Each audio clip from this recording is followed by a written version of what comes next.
All right, welcome back. So we were making a ton of progress with this guide. Now that I figured out how to get unstuck, it didn't take that much. It's just I needed to log in to my mailbox on the main All portal right, rather welcome back. than as an admin or anything else. So let's keep going.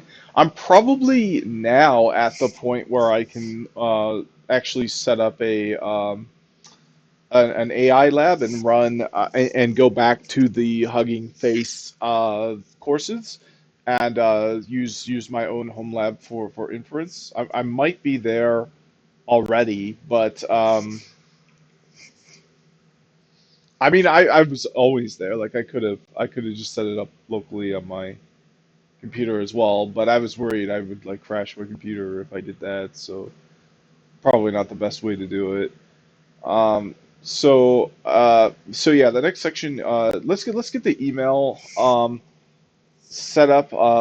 Let's just try to get as far as possible through this, because yeah, I would really like to replace Google Drive, Photos, Docs, Sheets, all that, um, because I often deal with running out of space on there.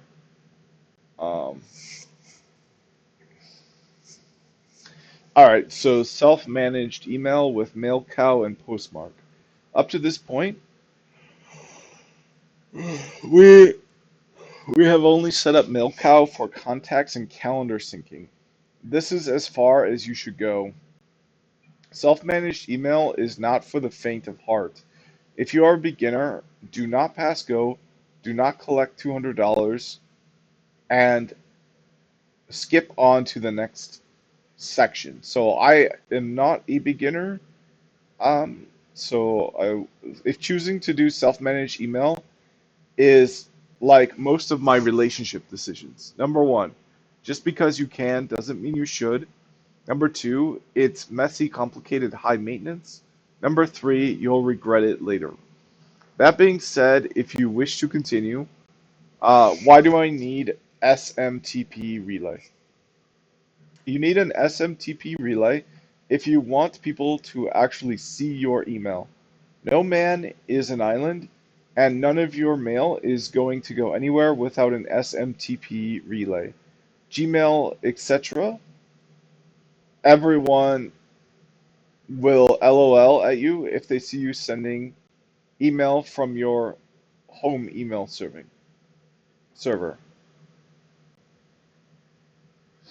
As a society, we have chosen being spam free over email sovereignty. You're welcome to try running an email server on your residential internet account, but your mail is not going to get anywhere. Oh, it's gonna be blocked as spam everywhere. I'm not suggesting that your email will end up in spam. It will be rejected by the server before its spam filter even sees it. 99% of the time that a major email server receives mail from a server on a residential internet connection, it's from someone who got hacked and is now unknowingly spamming half of the internet. We traded freedom to be rid of spam. Whether or not you think this is fair is irrelevant.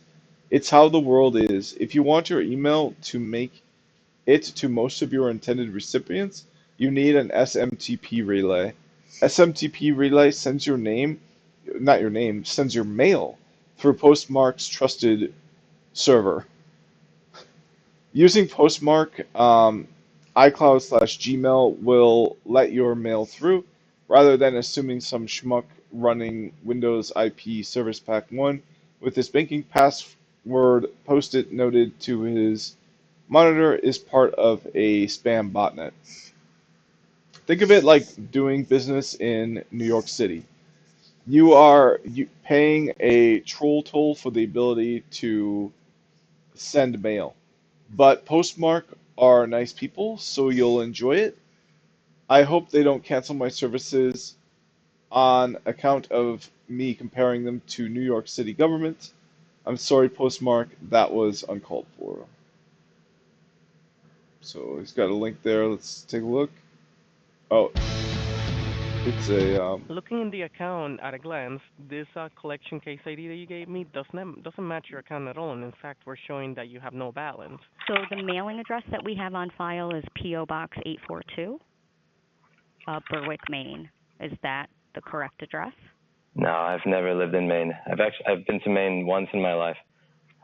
What? Oh, I apologize. Okay, actually, this could explain everything, because one of the things I've been going over with the other reps is I never got any of the notices saying that I owed tax. Because like if I had gotten a notice saying, hey, you owe $1,500, we're going to take you to court, like I would have paid that immediately. That's less than like my manager 1 week of my employee salary. So have all these notices been going to Maine this whole time? I'm not mad at you or anything. I'm just curious. No. Let me take a look at. All right, everybody, I'll just be honest with you. I don't know whether or not I should spoil it at the beginning because all right. So I looked at that before. So step one, setting up Postmark as an SMTP relay. So create a Postmark account. Sign up, click on the Start Free Trial button at the top right-hand corner of the page. This is a paid service and you are going to pay one way or another. If you don't want to deal with forgetting you signed up for a trial, you can use privacy.com to create a temporary credit card that is authorized for $50, then delete it the second you put it into Postmark. But if you choose to go the self-hosted email route, you will be paying. Keep that in mind. Complete the registration, enter the required details, email, password, etc., and confirm your account through email verification. Talk to Postmark. They will need to know you are not a spammer. Postmark isn't going to let you send email using their servers without taking them to dinner first. You need to get to know them, and they need to get to know you. They don't let just anyone use their servers. This will take a day or a few days for them to verify that you are not a known spammer slash scammer. This might require gentle nudging customer service if they do not get back to you quickly, but they usually do because Postmark is staffed by awesome people. They may ask for info about you. This is normal. No reputable SMTP relay wants to be responsible for helping deliver spam. This may seem inconvenient, but it's for the greater good of a spam-free internet. If you don't like that this is a thing, make sure to berate, verbally of course, the next spammer you encounter. These people never refer to themselves by their proper name. They're not spammers, they're email marketers. If you check two of these three boxes, you are very likely a spammer and have contributed to the amount of annoyance, aggravation, and irritation that good people experience. Are you responsible for sending me email that utilizes templates? I don't think I've ever used a template in my email. Includes inline images. I mean, I've done that, but sometimes, uh, but you need 2 out of 3. Has an unsubscribe button. Never done that ever, so I don't qualify, thankfully. If you are, gargle my bowls with salt water. All right, so let's look at the pricing. So the thing is, like, it's $60 a month. That's a lot. Even $15 a month is a lot. Um, yeah, that's a lot. $15 a month. Like you can, like your Google, you can like Gmail pricing. So like you can pay $1 less for 2 terabytes of storage for Gmail. Man, that's a really bad price.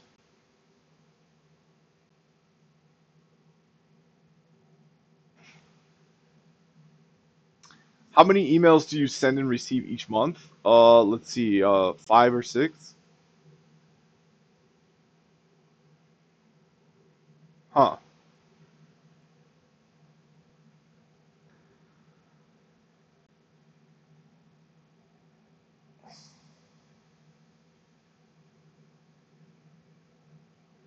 All right. So he does say you can skip this section. I really don't want to pay for this. It's a lot of money. Even the 15. dollars a month is a lot of dollars per month, especially when you compare it against. Oh, look at this! They have a starter, so you can double your storage just for $7 a month, and it comes with AI in it. Oh, you get better video meetings as well.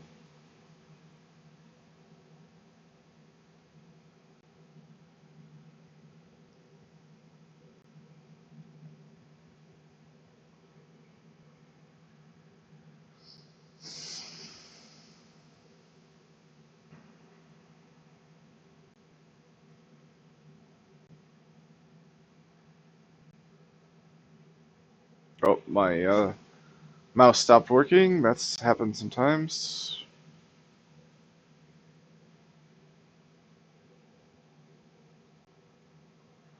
Yeah, my mouse stopped working. I don't know what to do if my mouse stops working. Okay, there we go. So, yeah, shoot.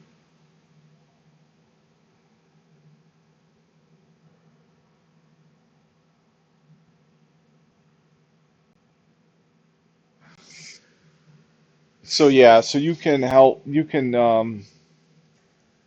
man.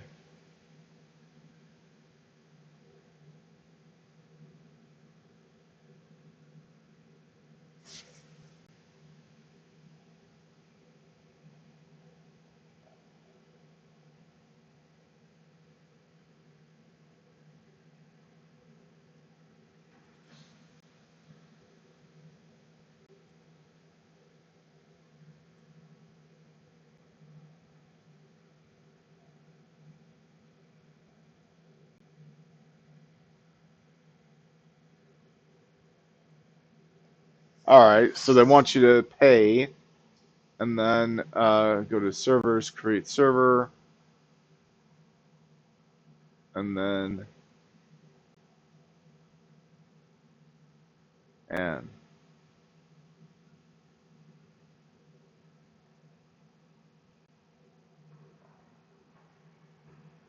All right, let's see what happens if I click start free trial.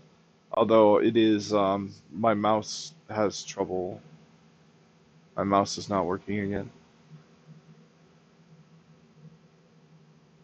All right, what happens when I click that? Then I just gotta sign up. And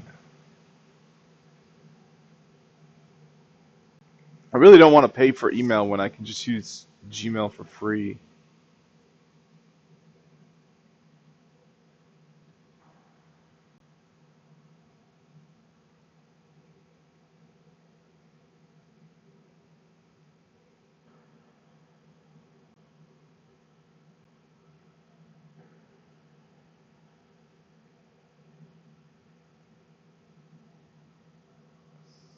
Yeah, so I have no choice but to sign up. I could skip this and not do email from my home server, but then I wouldn't be doing email from my home server.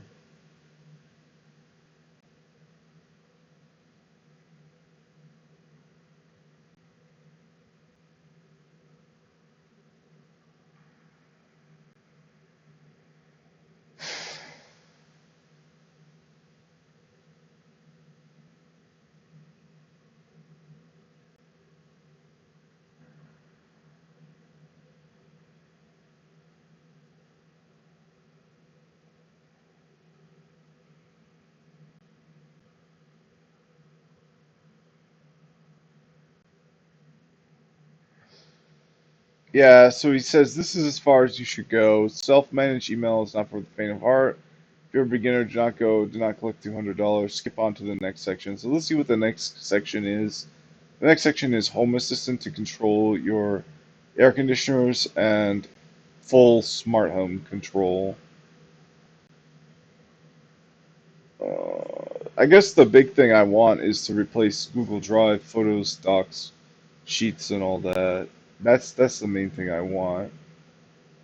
I feel like it would make sense for me to skip this because I'm decently happy with Gmail, I guess.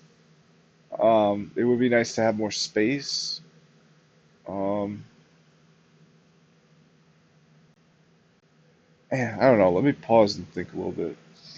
All right, I'm back. Yeah, I don't know. I feel like it makes sense to skip this. I just not sure. I'm not sure.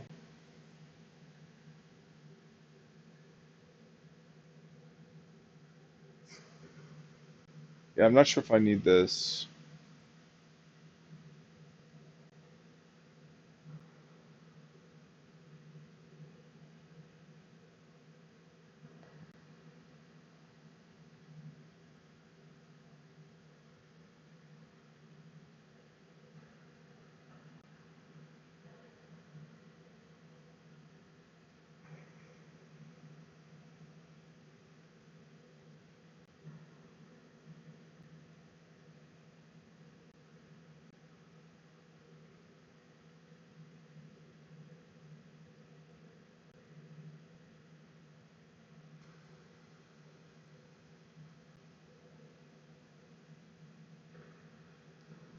Man, it would give me a nice it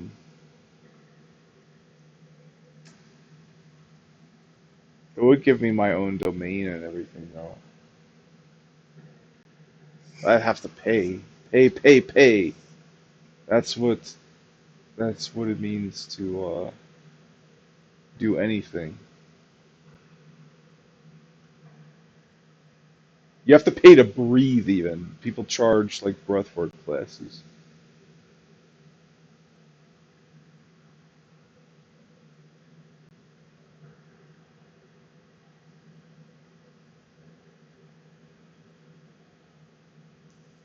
pfSense firewall introduction.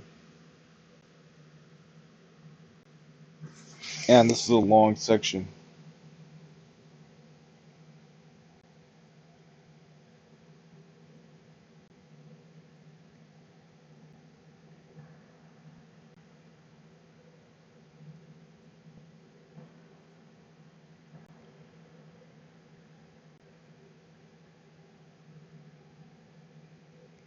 All right, so here's the final thing it says. Don't do this.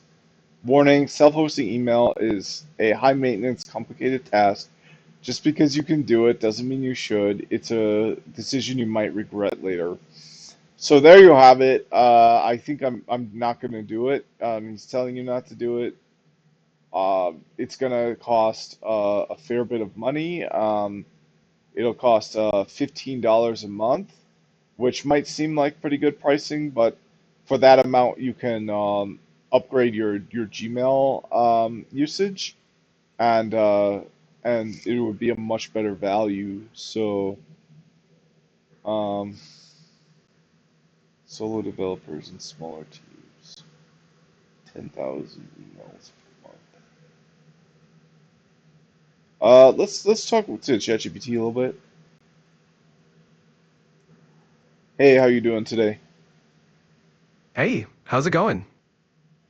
So I'm working on this self-managed cloud sovereign cloud network in my for my home network, and one of the things that is in the guide is how to set up self-managed email. However, he makes it very clear you absolutely should not do this, especially if you're a beginner. I'm not a beginner when it comes to technology, but he says even if you're basically he basically says don't, like, he has a whole section. The final part of this section says just plain English, do not do this. Setting up a self-managed email server can indeed be a complex and risky endeavor. It's usually discouraged because it involves significant maintenance, security considerations, and potential for misconfigurations. Even seasoned tech enthusiasts can find it challenging. Have you considered using a managed email service or exploring alternative approaches for secure communication? Well, I mean, I'm pretty happy with my Gmail account. That's great. Gmail's a solid choice for reliability and security. If you're just looking for more control or privacy, there are plenty of ways to enhance those aspects without going full DIY.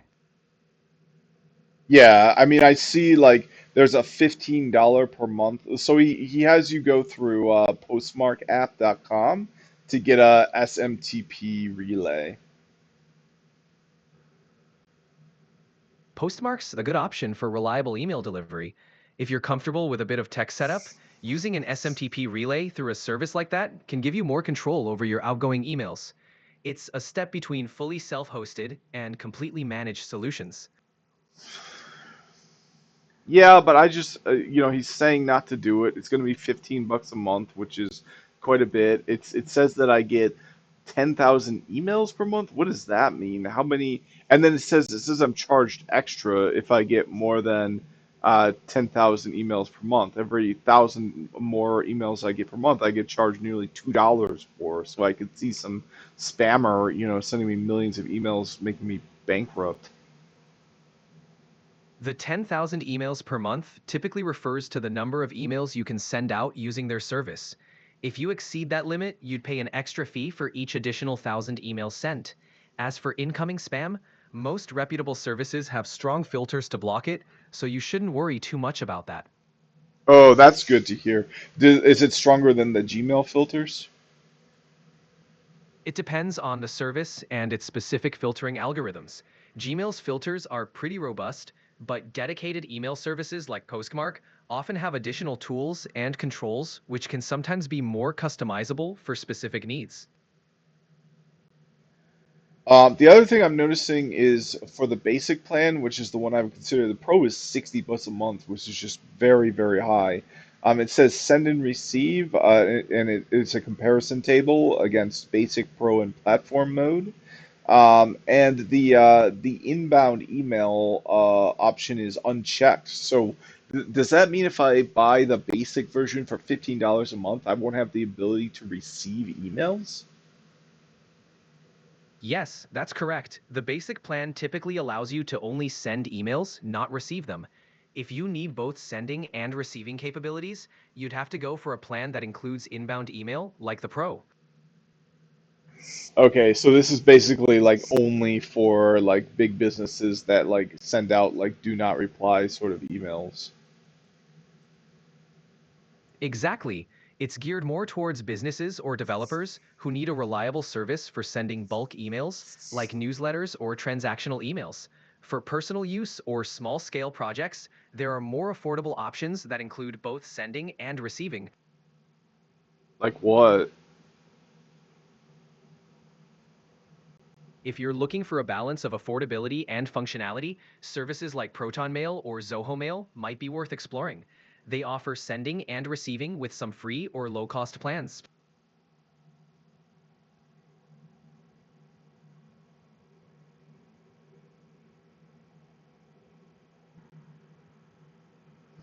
Oh, this is cool. So it looks like their risk-free free tier. Their developer tier has 100 emails per month, and it never expires or runs out, and it's free. Yeah, developer tiers like that are fantastic for testing or small scale projects. They let you get a feel for the service without committing financially. If you ever outgrow it, you can always upgrade.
All right, so I'll set a password off camera.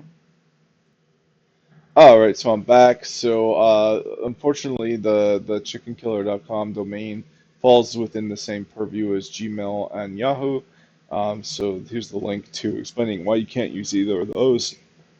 It comes back to that same principle that they're not going to trust you unless you have gotten that far in being a legitimate entity.